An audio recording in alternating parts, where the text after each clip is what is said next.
Dalam interaksi sehari-hari, kita seringkali berhadapan dengan berbagai tipe orang, termasuk mereka yang suka berbohong.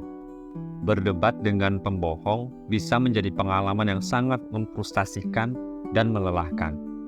Meskipun mungkin niat kita baik dan tujuan kita adalah untuk mencari kebenaran, seringkali berdebat dengan pembohong hanya membuang-buang waktu dan energi.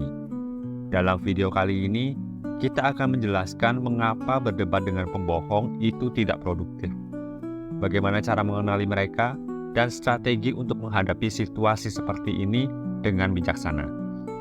Tapi sebelumnya, bantu channel ini dengan klik tombol subscribe dan berikan like untuk video ini.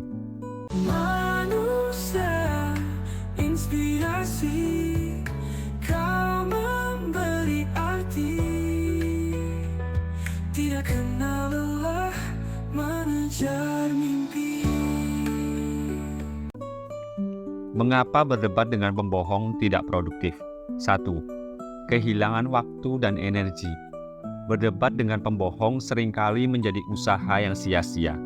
Pembohong biasanya tidak tertarik pada kebenaran atau fakta, melainkan lebih fokus pada memenangkan argumen atau mengelabuhi orang lain.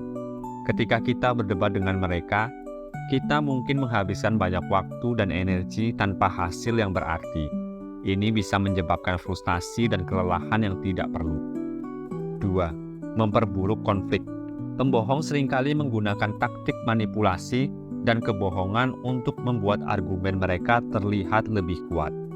Dalam proses berdebat, mereka mungkin mencoba mengalihkan topik atau mengaitkan kesalahan pada pihak lain. Ini dapat memperburuk konflik dan menjadikannya lebih sulit untuk mencapai resolusi yang konstruktif. Sebaliknya, berdebat dengan mereka yang seringkali hanya memperpanjang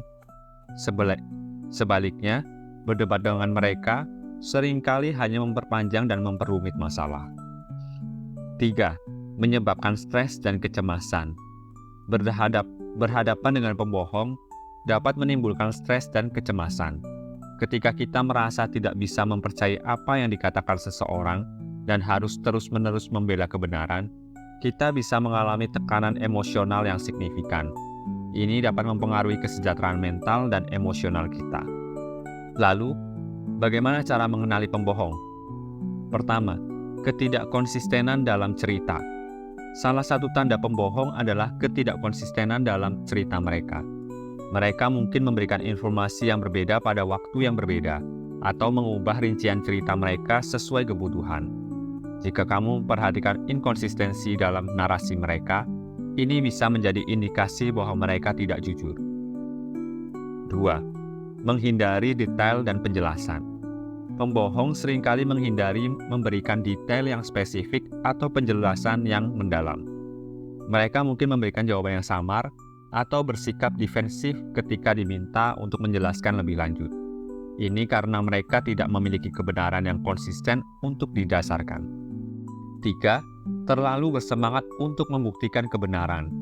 Pembohong kadang-kadang sangat bersemangat untuk membuktikan kebenaran mereka. Mereka mungkin mencoba terlalu keras untuk meyakinkanmu dan menggunakan argumen emosional daripada argumen logis. Ini bisa menjadi tanda bahwa mereka berusaha menutupi kebohongan mereka. Kemudian, strategi apa saja dalam menghadapi pembohong? 1. Tetap tenang dan rasional. Ketika berhadapan dengan pembohong, penting untuk tetap tenang dan rasional. Jangan biarkan emosimu terpengaruh oleh kebohongan mereka. Pendekatan yang tenang dan objektif akan membantu kamu menghindari terjebak dalam permainan manipulatif mereka. 2. Fokus pada fakta dan bukti. Alih-alih terjebak dalam argumen, fokuskan perhatianmu pada fakta dan bukti yang dapat mendukung posisimu. Pembohong seringkali kesulitan untuk menghadapi fakta yang konkret. Dengan mengedepankan bukti, kamu dapat menunjukkan kelemahan dalam argumen mereka tanpa terjebak dalam debat tanpa akhir. 3. Batasi interaksi. Jika kamu mendapati bahwa berdebat dengan seseorang hanya membuang waktu dan energimu, pertimbangkan untuk membatasi interaksi dengan mereka. Tidak semua orang layak untuk berdebat, dan terkadang yang terbaik adalah menjaga jarak dan menghindari konflik yang tidak produktif. 4. Tetap berfokus pada tujuanmu. Ingatlah tujuan utamamu dalam berkomunikasi. Jika tujuanmu adalah untuk mencapai pemahaman atau menyelesaikan masalah, berdebat dengan pembohong mungkin tidak akan membantu. Pertimbangkan untuk mencari solusi yang lebih efektif atau beralih ke diskusi dengan pihak yang lebih terbuka dan jujur. 5. Berikan prioritas pada kesejahteraanmu. Jaga kesehatan mental dan emosionalmu dengan menghindari situasi yang merugikan. Jika berdebat dengan pembohong mengakibatkan stres atau kecemasan, prioritaskan kesejahteraanmu. Mengelola emosimu dengan menjaga batasan yang sehat adalah langkah penting dalam menjaga kesehatan mentalmu. Kesimpulan, berdebat dengan pembohong seringkali merupakan usaha yang tidak produktif dan melelahkan. Pembohong cenderung menggunakan manipulasi dan taktik yang tidak jujur, yang dapat memperburuk konflik dan menyebabkan stres. Untuk menghadapinya dengan bijaksana, penting untuk tetap tenang, fokus pada fakta, dan membatasi interaksi jika diperlukan. Dengan strategi ini, kamu dapat menjaga kesejahteraanmu dan menghindari konflik yang tidak perlu. Ingatlah bahwa tidak semua orang layak untuk berdebat, dan kadang-kadang lebih baik untuk memilih pertempuran yang lebih produktif dan bermanfaat untuk waktu dan energimu. Terima kasih.